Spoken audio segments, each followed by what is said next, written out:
नमस्कार. आज आपण बरोबर 1 किलो कैरीचा गुळांबा कसा तयार करायचा हे पाहणार आहोत. गुळांबा पाहूनच तुमच्या लक्षात आलं असेल किती मस्त असा रसरशीत आणि दाणेदार तयार झालेला आहे. विशेष म्हणजे जरासुद्धा साखर वापरलेली नाही, पूर्णपणे गुळामध्ये बनवलेला आहे, त्यामुळे खूपच पौष्टिक तयार झालेला आहे. गुळांब्याला काही दिवसाने काय होतं, बुरशी यायला सुरुवात होते, काळा रंग येतो, वास येतो. तर असं होऊ नये यासाठी मी व्हिडिओमध्ये भरपूर साऱ्या बारीक सारी टिप्स सांगितलेल्या आहेत. सध्या बाजारामध्ये भरपूर कैऱ्या आहेत, त्यामुळे आपण काय करतो, कैरीचं लोणचं, कैरीचा गुळांबा, कैरीचा जाम, कैरीच्या आंबट गोड वड्या असे भरपूर पदार्थ बनवतो. त्यातलाच एक पदार्थ म्हणजे गुळांबा. आता हा गुळांबा ना जेवताना तोंडी लावण्यासाठी सुद्धा खूप चविष्ट लागतो. त्यासोबतच लहान मुलांना तुम्ही चपाती भाकरीसोबत तुम्ही हा गुळांबा त्यांना देऊ शकता. त्यांना सुद्धा फार आवडेल. चला तर वेळ न वाया घालवता रेसिपीला सुरुवात करूयात. रेसिपी आवडली तर चॅनलला जरूर सबस्क्राईब करा. त्यासोबतच बेल आयकॉन देखील प्रेस करा. अगदी निःशुल्क आहे. व्हिडिओ जरासुद्धा कुठे आवडला असेल ना तर व्हिडिओला एक लाईक जरूर करा. वर्षभर टिकणारा कैरीचा गुळांबा तयार करण्यासाठी मी या ठिकाणी बरोबर वजनी प्रमाणामध्ये 1 किलो कैरी घेतलेली आहे. आता कैरी बघून घेताना एकदम ताजी कैरी बघून घ्यायची आहे. आता गुळांबा तयार करण्यापूर्वी काय करायचं, अर्धा एक तास या कैऱ्या अशाच पाण्यामध्ये भिजवत ठेवायच्या, म्हणजे काही चीक वगैरे असेल ना तो पूर्णपणे निघून जाईल. आता त्यानंतर अर्धा एक तास झाल्यानंतर कॉटनच्या सुक्या कपड्याने मी चांगल्या अशा कैऱ्या पुसून घेतलेल्या आहेत. अजिबात त्याला पाण्याचा हात वगैरे लागू द्यायचा नाही. अगदी कोरड्या पूर्ण थाळी वगैरे, किसणी वगैरे सर्व कोरडी असली पाहिजे. म्हणजेच तुमचा जो गुळांबा आहे ना तयार करणारा, तो वर्ष दीड वर्ष टिकतो. अजिबात बुरशी लागत नाही, खराब होत नाही. सर्व स्टेप फार महत्त्वाच्या आहेत. आता आपण सुरुवातीला काय करणार आहे, या कैरीच्या वरची जी सालं आहेत ना ती काढून घेणार आहे. देठाचा भाग जो आहे ना तो आधी आपण सुरीने कापून घेऊयात आणि साल जे आहे ना ते काढून घेऊयात. हे पहा, अशा प्रकारे कैरीचं साल मी काढून घेतलेलं आहे. आता लगेचच तुम्हाला एक कैरी किसूनही दाखवते. आता किसताना ना अशी मध्यम होल असणारी किसणी घ्यायची आहे. यापेक्षा जाड होल असणारी किसणी वापरली ना तरीसुद्धा चालेल, फक्त जास्त बारीक होल असलेली किसणी वापरू नका. नंतर काय होतं, जो रवाळपणा असतो ना कैरीच्या गुळांब्याला तो राहत नाही. एकदम असं जामसारखं तयार होतं गुळांबा. थोडंसं कसं खाताना आपल्या दाताला असं दाणेदार लागलं पाहिजे, म्हणून थोडीशी मोठी होल असणारी किसणी वापरा किसताना. हे पहा, अशा प्रकारे मस्त अशी एक कैरी मी किसून घेतलेली आहे.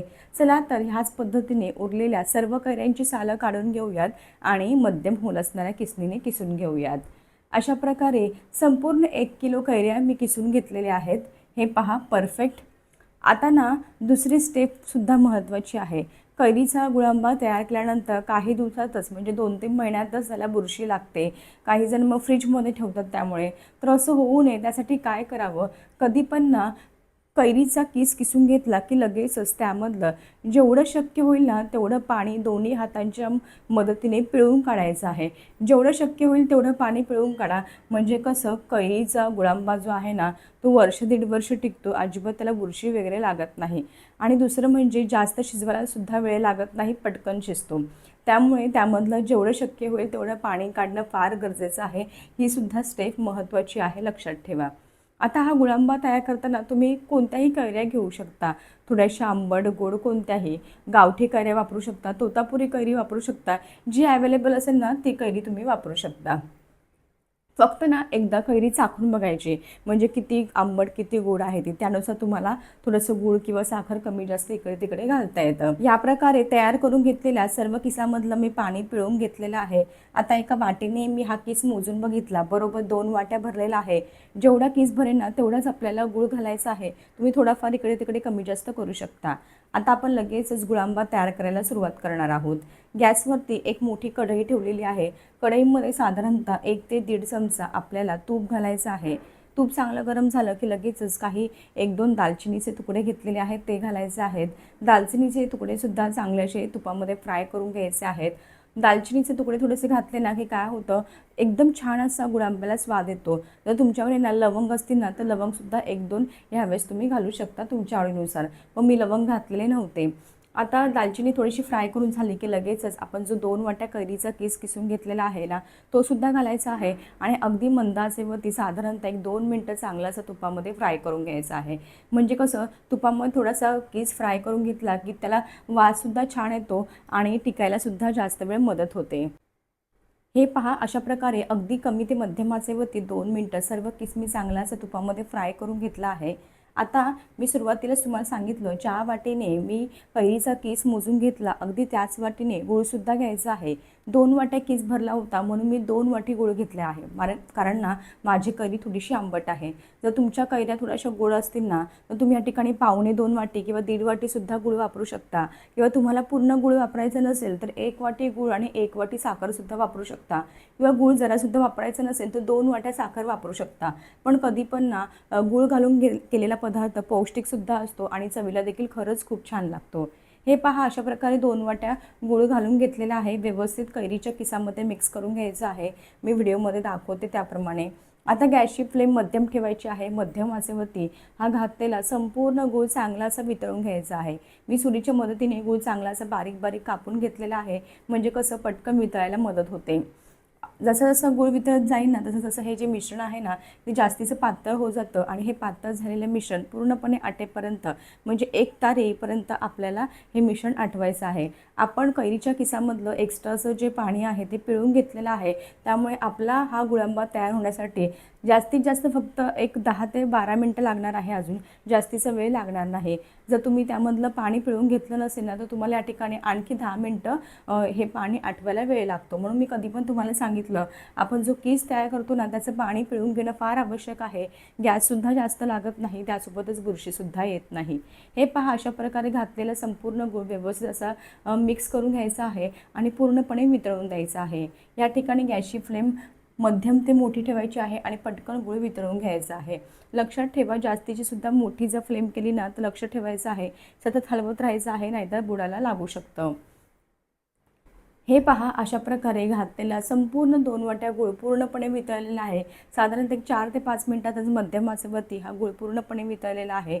तुम्ही या ठिकाणी पाहू शकता, गूळ वितळल्यामुळे आपलं जे हे गुळांब्याचं मिश्रण आहे ते पातळ झालेलं आहे. एवढं पातळ मिश्रण ठेवायचं नाही. आता हे घट्ट होईपर्यंत म्हणजे यामधलं जे पाणी आहे ना, ते आटेपर्यंत आपल्याला शिजवायचं आहे. आता पाणी आटवताना गॅसची फ्लेम अगदी कमी ते मध्यम ठेवायची आहे आणि मग आटवायचं आहे. मोठा गॅस ठेवून आटवायचं नाही, नाहीतर तुमचा जो गुळांबा आहे ना, तो बुडाला लागू शकतो.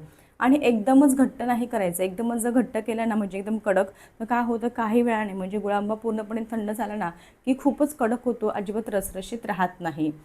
हे पहा, चला तर आता ना हे थोडंसं पातळ आहे, तर थोडं घट्ट होईपर्यंत आपण हे कमी ते मध्यम गॅसवरती शिजवून घेऊयात. कमी गॅसवरती आणखी 4-5 मिनटं गुळांबा मस्त असा शिजवून घेतला. त्यानंतर मी यामध्ये एक मोठा चमचा वेलची पावडर, पाव चमच्यालासुद्धा थोडंसं कमी काळी मिरी पावडर आणि अगदी थोडंसं साधं मीठ घालते. त्यामुळे ना आपला हा मुरांबा जो आहे, गुळांबा जो आहे ना, तो चवीला खरंच खूप चटपटीत लागतो. जर काळी मिरी पावडर तयार केलेली नसेल ना, तर प्लेन लाल तिखट अगदी थोडंसं कमी घातलं तरीसुद्धा चालेल. आधी पहा, थोडंसं पातळ होता, पण आता पहा ना मस्त असं घट्टसर झालेलं आहे. जास्तीचासुद्धा घट्ट करायचा नाही. व्हिडिओमध्ये दाखवते तेवढीच थिकनेस ठेवायची आहे. जर यापेक्षा जास्त घट्ट केला ना, की थंड झाल्यानंतर तो आणखी थंड म्हणजे घट्ट होतो, म्हणजे अक्षरशः गोळी तयार होते त्याची. त्यामुळे एवढाच थिकनेसचा ठेवायचा आहे, म्हणजे थंड झाल्यानंतर तो आणखी घट्ट होतो. रंग अजून डार्क येणार आहे. आता आपण गॅस बंद केलेला आहे. आपला या ठिकाणी वर्ष 1.5 वर्ष टिकणारा कैरीचा गुळांबा तयार झालेला आहे. मस्त असं रसरशीत आणि दाणेदार, त्यासोबतच रंग पाहणं अगदी सुरेख आलेला आहे. व्हिडिओवरूनच तुम्हाला समजलं असेल. थोडासा गुळांबा मी दोन्ही बोटांच्या मध्ये तुम्हाला घेऊन दाखवते. एक तार निघत आहे. अगदी ह्याच पद्धतीचा गुळांबा तयार करायचा आहे. जास्त पातळ, जास्त घट्ट ठेवायचं नाही. हे पहा, परफेक्ट. आता आपल्या या ठिकाणी गुळांबा तयार आहे. आता हा जो गुळांबा आहे ना, तो पंख्याखाली 4-5 तास पूर्णपणे थंड करून घ्यायचा आहे. घाई करायची नाही. त्यानंतर बरणीमध्ये भरायचा आहे.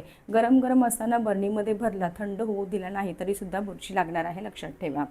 हे पहा, एक साधारणतः 2-3 तास पंख्याखाली ठेवला होता. पूर्णपणे थंड करून घेतलेला आहे. थंड झाल्यानंतर पहा, गुळांबा आणखी थोडासा घट्ट झालेला आहे. त्यासोबतच रंग देखील डार्क आलेला आहे, म्हणजे मस्त असा रंग आलेला आहे. अगदी पाहूनच तुम्हाला सुद्धा खावासं वाटत असेल, इतका चवीला भन्नाट झालेला आहे. आता हा तयार केलेला जो गुळांबा आहे ना, तो मी तुम्हाला एका प्लेटमध्ये काढून दाखवते म्हणजे तुमच्या लक्षात आता मी तुम्हाला थोडासा गुळांबा ना एका प्लेटमध्ये काढून दाखवते म्हणजे तुम्हाला रंग, थिकनेस आणि कन्सिस्टन्सीसुद्धा कळेल. रंग पहा अगदी सुरेख आलेला आहे. आता हा जो गुळांबा आहे ना, चवीला खरंच खूप भन्नाट झालेला आहे. काही दिवसानंतर बाजारामध्ये कैऱ्या यायला बंद होतील आणि अशा वेळेस आपण काय करतो, कैरीचे किंवा आंब्याचे वेगवेगळे पदार्थ बनवून ठेवतो. गुळांबा म्हणा, मुरांबा म्हणा, लोणचं म्हणा, छुंदा म्हणा, असे वेगवेगळे पदार्थ बनवतो आणि वर्ष दीड वर्ष त्याचा आस्वाद घेतो. जर तुम्ही असा भरपूर कैऱ्या आणून त्यांचा गुळांबा तयार करून ठेवला ना, खरंच खूप छान टिकतो. कधी कधी ना आपल्याला एखादी भाजी खायलासुद्धा कंटाळा येतो आणि मुलंसुद्धा भाजी खायचा कंटाळा करतात. जर त्यांना एखाद्या चपातीसोबत हा गुळांबा डब्यामध्ये घालून दिला ना, ते पूर्ण चपाती संपून येतील आणि चवीला खरंच खूप छान लागतो. चपाती आणि मुरंबा खूप छान कॉम्बिनेशन आहे. जर तुम्ही जाम वगैरे मुलांना देत असाल ना, तर ते न देता अशा प्रकारचा गुळांबा बनवून ठेवा आणि त्यांना डब्यामध्ये द्या. त्यासोबतच ना जेवणासोबत तोंडी लावण्यासाठी सुद्धा गुळांबा खरंच खूप छान लागतो. चवीला एकदम मस्त लागतो. त्यासोबत तोंडाची चवसुद्धा वाढवतो. हे पहा, मस्त असा गुळांबा मी एका प्लेटमध्ये तुम्हाला काढून दाखवलेला आहे. एकदम मस्त असा रसरशीत आणि दाणेदार तयार झालेला आहे. गूळ घातल्यामुळे अगदीच पौष्टिक तयार झालेला आहे. आता हा गुळांबा साठवायचा कसा ते सुद्धा सांगते. प्लास्टिकच्या बरणीमध्ये ठेवायचं नाही. शक्यतो काचेची बरणीच वापरायची आहे किंवा चिनी मातीची बरणी वापरा. पण शक्यतो काचेची बरणी वापरली ना, तो गुळांबा खरंच खूप छान टिकतो. आणि ना आपल्याला काचेची बरणी असल्यामुळे बाहेरून सुद्धा गुळांबा पाहता येतो व्यवस्थित आहे की नाही. बरणी स्वच्छ आधी कोरडी करून घ्यायची आहे, धुवून घ्यायची आहे. अजिबात त्याला पाण्याचा हात वगैरे लागला नाही पाहिजे, तरच तुमचा गुळांबा टिकणार आहे. हे पहा, अशी छोटीशी बरणी घेतलेली आहे की एवढ्या बरणीमध्ये एवढा गुळांबा मावेल आरामशीर.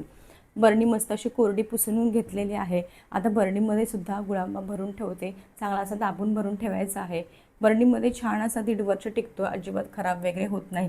फ्रीजमध्ये वगैरे ठेवायची गरज नाही. पण तुम्हाला 6-7 महिन्यानंतर वाटलं की थोडासा काळा वगैरे पडायची भीती वाटली, तर तुम्ही 6-7 महिन्यानंतर फ्रीजमध्ये ठेवू शकता. काही होत नाही त्याला.